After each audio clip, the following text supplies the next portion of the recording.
तो इसे बनाने के लिए सबसे पहले हम बनाएंगे अपनी इंस्टेंट रबड़ी, जिसके लिए एक पैन में मैं यहाँ ले रही हूँ ये 750 ml दूध, और मैंने यहाँ पर ये नॉर्मल उबला हुआ दूध लिया है।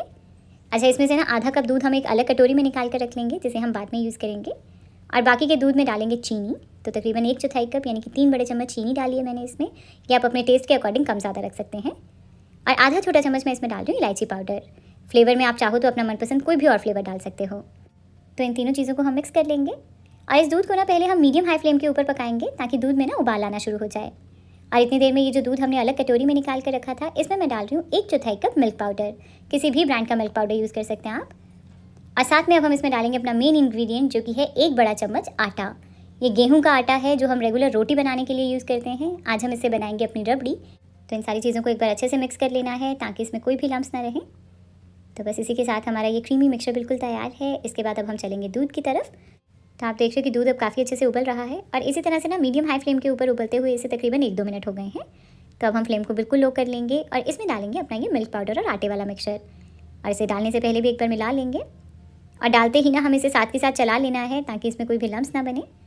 और इसके बाद अब हम इस दूध को लगातार इस तरह से चलाते हुए मीडियम फ्लेम के ऊपर पका लेंगे, तब तक जब तक कि ये जो मिक्सचर है ना ये थोड़ा सा रिड्यूस हो जाएगा और हल्का सा क्रीमी कंसिस्टेंसी में आ जाएगा। तो इस तरह से पकाते हुए साइड्स पे जो मलाई आती जाएगी, उसे भी स्क्रैप करके वापस से ही इस पैन में डालते जाइएगा, और बस हमें इसे पकाते रहना है। तो बस थोड़ी ही देर तक पकाया मैंने इसे, और अब आप देख रहे हो कि दूध थोड़ा सा रिड्यूस हुआ है, और साथ में ये हल्का सा थिक हो गया है, और बहुत ही अच्छी क्रीमी सी कंसिस्टेंसी आ गई है इसमें। तो इसकी कंसिस्टेंसी देख रहे हो आप। तो बिल्कुल ऐसा रखना है इसे हमें, इससे ज़्यादा भी थिक नहीं करेंगे, क्योंकि ठंडा होने के बाद भी ना ये थोड़ा सा थिक हो जाएगा। तो बस इसी के साथ हमारी ये झटपट से बनने वाली रबड़ी तो हो गई तैयार।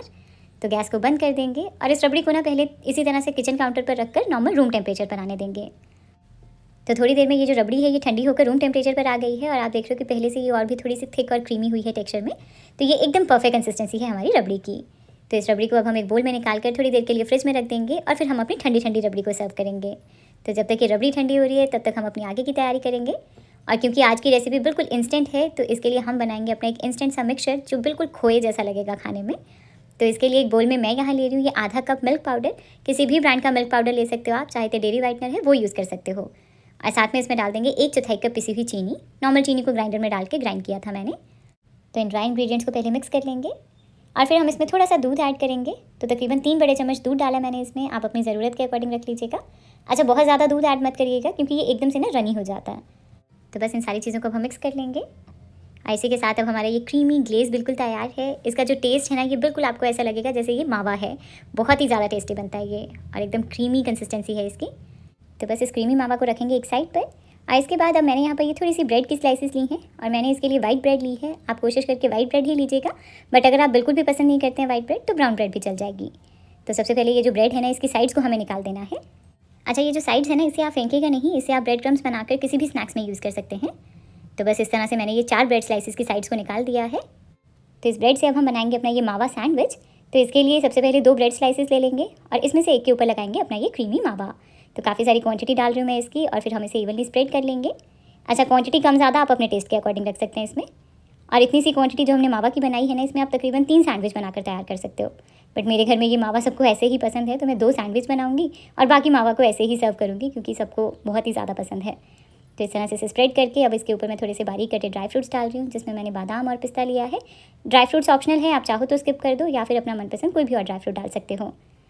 तो बस इसके बाद अब हम इसे ऊपर से कवर कर देंगे इस दूसरी ब्रेड स्लाइस के साथ। हल्का सा प्रेस कर दो, ताकि ये भी चिपक जाए इसके साथ।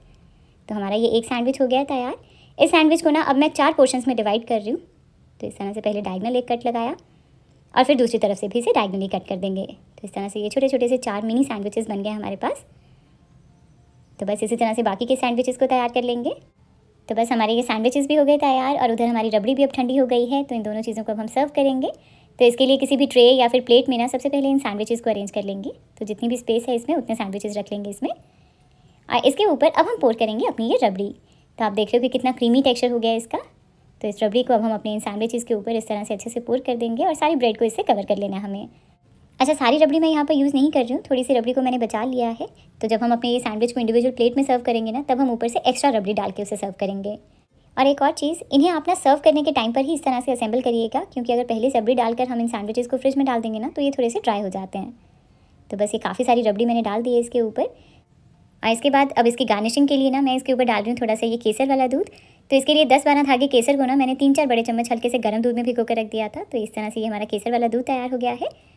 तो इस तरह से ये थोड़ा थोड़ा सा दूध डालते जाएंगे हम इसके ऊपर, इससे इसमें केसर का फ्लेवर भी आ जाएगा और साथ में हमारी गार्निशिंग भी हो जाएगी। और वैसे आप चाहो तो केसर पहले रबड़ी में भी डाल सकते हो। और इस तरह से ना मैं काफ़ी सारा दूध डाल रही हूँ इसके ऊपर, इससे हमारी जो ब्रेड है ना ये भी अच्छे से मॉइस्ट रहेगी। और इसके ऊपर से डाल देंगे थोड़ा सा बारीक कटा पिस्ता। तो आप देख रहे हो कि कितनी अट्रैक्टिव और कितनी यमी लग रही है ये देखने में। इसे जब आप खाएंगे ना तब आपको सच मानो तो मलाई केक आप भूल जाओगे, क्योंकि इसमें कोई बेकिंग का झंझट नहीं है, एकदम इंस्टेंट सी रेसिपी है। इसमें आपको ब्रेड जो है ये बिल्कुल सॉफ्ट केक जैसी फील देगी।